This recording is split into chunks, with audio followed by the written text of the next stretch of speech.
I found my mother in the garbage, not my mother's belongings, not her jewellery or her clothes, or some sentimental keepsake I could have lived without. My mother, her ashes. The physical remains of the woman who gave me life, wrapped in a plastic Walmart bag, stuffed between last night's Chinese takeout and a leaking bottle of ranch dressing. The bag was knotted at the top, casually, like trash. My hands were shaking so hard I could barely untie it. When I finally did, I saw the urn, the beautiful cherry wood urn I'd spent 2 months' salary on, the one with the engraved lilies, because lilies were Mum's favourite, cracked down the middle, ashes spilling out into the garbage juice. I stood there in my father's kitchen, holding my mother's remains in my trembling hands, and I heard her voice from the living room. My stepmother, Diane. She was laughing, actually laughing, on the phone with one of her book club friends, talking about her new throw pillows from Home Goods. And that's when something inside me didn't just break, it crystallised, cold, sharp, unforgiving. See, I'd spent 3 years trying to be the good stepdaughter, 3 years swallowing my grief, my anger, my truth, because Dad asked me to give her a chance and keep the peace and honour your mother's memory by being kind. I'd kept the peace so hard my jaw ached from clenching it. But standing there with my mother literally dripping through my fingers, I made a promise to Mom, a promise to myself. Diane wanted me erased. She wanted to throw away every trace of my mother like we were inconvenient clutter in her new life. Fine. But she had no idea who she'd just declared war on. And by the time I was done, she wouldn't just regret throwing those ashes away. She'd regret ever meeting my father. She'd regret every cruel word, every dismissive glance, every time she tried to gaslight me into thinking I was the problem. She'd regret everything. This is that story. If you've ever had someone disrespect your family, stomp on your boundaries, or treat you like you don't matter, and if you've ever fantasized about the perfect revenge, you're going to want to hear this one all the way through. Hit that like button, subscribe if you haven't already, and buckle up. Because what I did to my stepmother wasn't just revenge, it was poetry. Let me take you back. My mum died when I was 23, breast cancer, stage 4, 14 months from diagnosis to the end. I was finishing my master's degree. She made me promise not to drop out, not to put my life on hold, not to watch her waste away full time. So I didn't. I flew home every weekend. I held her hand through chemo. I slept in a cot next to her hospital bed during the bad weeks. And my dad was shattered. He'd loved my mum since high school. They were one of those couples people write novels about. 31 years of marriage. Still held hands at the grocery store. Still slow danced in the kitchen. When she died, he didn't just lose his wife. He lost his entire identity. For 8 months, he barely functioned. I moved back home for a while, made sure he ate, made sure he showered, made sure he didn't just disappear into the grief. And then he met Diane. She worked at the bank where Dad had his accounts. 52 years old, never married, no kids. Blonde highlights that were just a touch too platinum. Perfume that entered a room 3 minutes before she did. She laughed at all his jokes, even the terrible ones. She touched his arm when she talked. She looked at him like he was the only man in the world. And Dad was so desperate not to drown that he grabbed onto her like a life raft. They got married 11 months after my mother died. 11 months. I didn't go to the wedding. At first, Diane played the role beautifully. She was sweet to me, sympathetic. "I know I could never replace your mother," she'd say, touching my shoulder with those French manicured talons. "I just want us to be friends." But the mask started slipping about 3 months in. It started small. She'd rearranged the house, moving Mum's photos to storage because they made the living room feel dated. She'd donate Mum's books without asking. She'd talk about redecorating, remodelling, freshening things up. Dad, still foggy with grief and desperate for normalcy, just let her. Then she started with me. Every time I visited, there was a comment. a little jab wrapped in a smile. Oh, you're wearing that. Well, I suppose comfort is important. Still single, honey? Maybe you're just too picky or too busy with work. Your mum used to keep this house so spotless. Must be hard for you to live up to that standard. And if I pushed back, even gently, she'd clutch her chest like I'd stabbed her. I'm just trying to help, sweetheart. I thought we were family. Then she'd cry to Dad about how mean I was being, how ungrateful, how she was doing her best, and I was making everything so difficult. Dad would call me, his voice tight, disappointed. Your mother would want us all to get along. Can you just try for me? So I tried. I tried until my teeth cracked from the pressure of biting my tongue. Mum's urn had been in the house since the funeral, on the mantel in the living room, flanked by 2 photos of her, one from her wedding day, one from our last vacation together. It was the one thing Diane hadn't touched, until she did. I came home one Saturday, Dad's birthday. I'd driven 3 hours with a homemade carrot cake because it was his favourite. I had a card, I had a gift, I was trying. The house was empty when I arrived. Dad's car was gone. I let myself in with my key. I set the cake on the counter, called out. No answer. I walked into the living room. The mantel was bare, just empty. The photos were gone. The urn was gone. My heart started pounding. I checked the other rooms, the study, the guest room, the garage. Nothing. Then I saw the garbage bag sitting by the back door. It was trash day. The bag was tied and ready to go out. Something made me open it, and there she was, my mother. I don't know how long I stood there. Time sort of stopped. The urn was cracked. Someone had dropped it or thrown it and hadn't even bothered to clean up the ashes that spilled out. They'd just shoved the whole thing into the trash and tied it up like evidence. I heard the front door open. Diane's voice. No, I'm telling you, the linen ones are on sale and they match the new couch perfectly. She walked into the kitchen, saw me standing there holding the bag. She stopped mid-sentence. For 1 second, one beautiful, crystalline second, I saw panic flash across her face.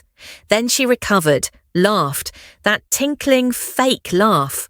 Oh, honey, you're here. I didn't know you were coming. I just stared at her. She shifted her weight.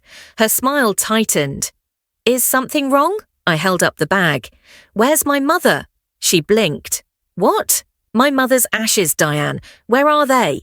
Her face did this weird thing, like she was deciding which mask to put on. She went with concerned confusion. Oh, that. Sweetheart, I was just tidying up. That urn was so old and it was taking up space and honestly...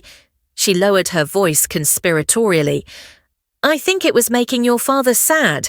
I thought it would be healthier to move on. You threw her away. I didn't throw her away. Don't be dramatic. I was going to... You put her in the trash, Diane. Her jaw tightened. The mask slipped further. Well, where did you want me to put her? She's been sitting on that mantel for 3 years. 3 years. Your father and I are trying to build a life together, and everywhere I look, there she is, like some kind of shrine. She was his wife. And I'm his wife now. Her voice cracked like a whip. I am tired of living in a dead woman's shadow. This is my house now, and I will not be made to feel like a guest in my own home because you can't let go. Silence. She realized what she'd said. Her face went pale. I didn't mean... Get out. Sweetheart, get out of this kitchen before I do something we'll both regret. She left. I heard her go upstairs, heard her on the phone again, voice high and teary, spinning the story in real time. I carefully pulled the urn from the bag, wiped the ashes from the outside with a dish towel, gently, so gently. I found a Tupperware container, transferred what I could save, and I made my plan. I didn't confront my dad right away. I knew he'd defend her. He always did.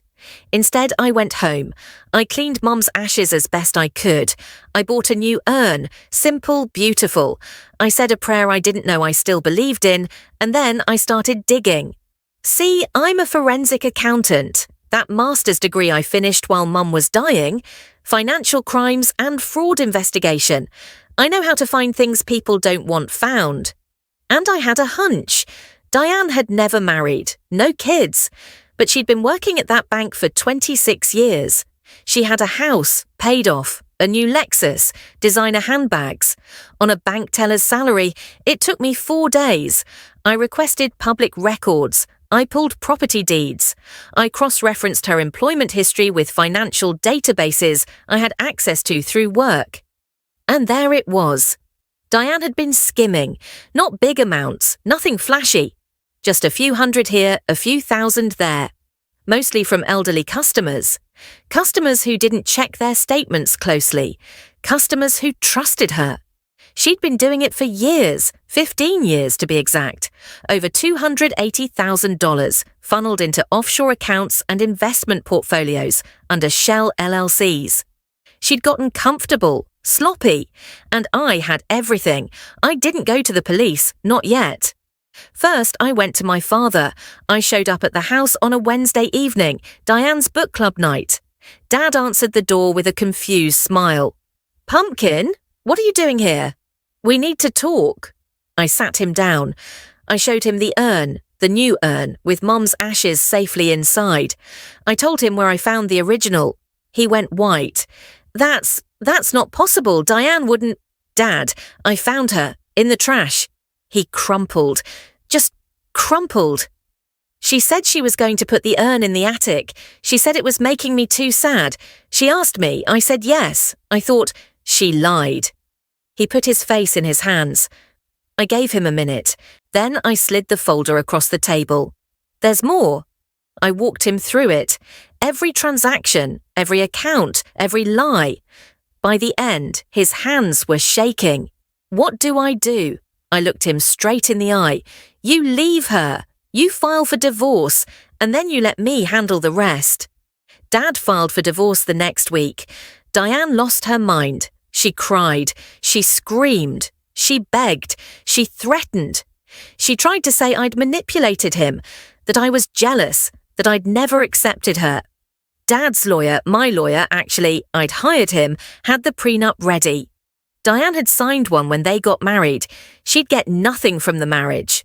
But I wasn't done. I turned over my evidence to the bank.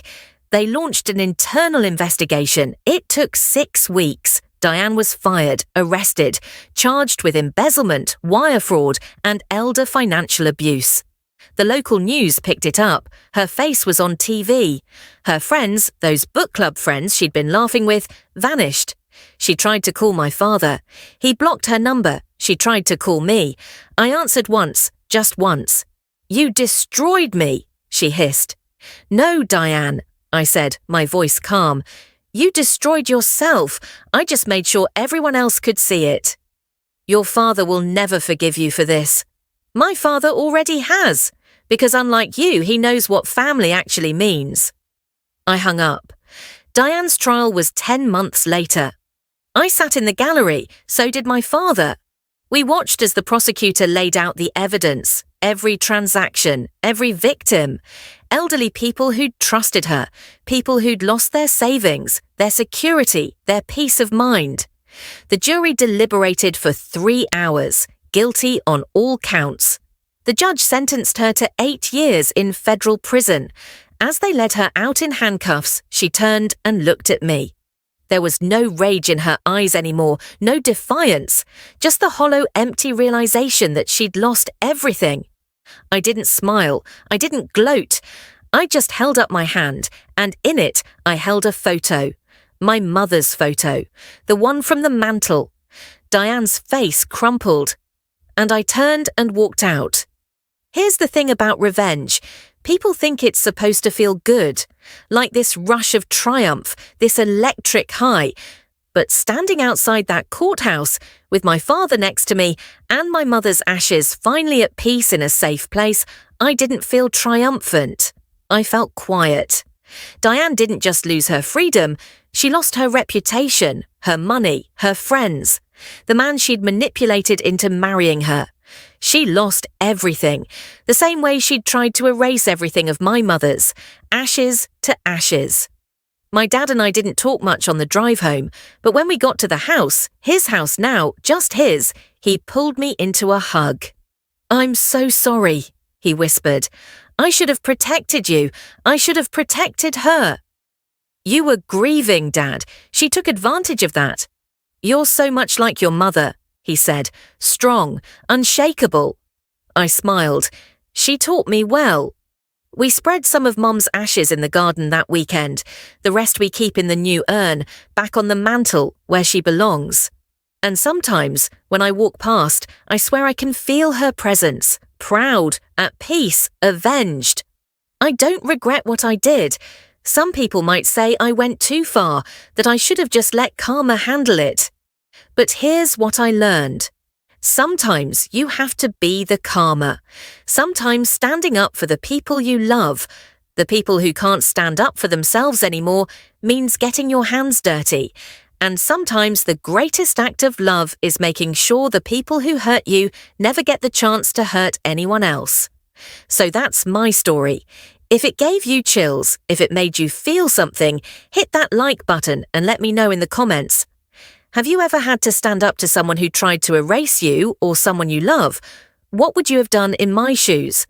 And of course, subscribe if you want more stories about justice, revenge, and people finally getting what they deserve. Thanks for listening. And remember, never underestimate someone who's got nothing left to lose and everything to fight for.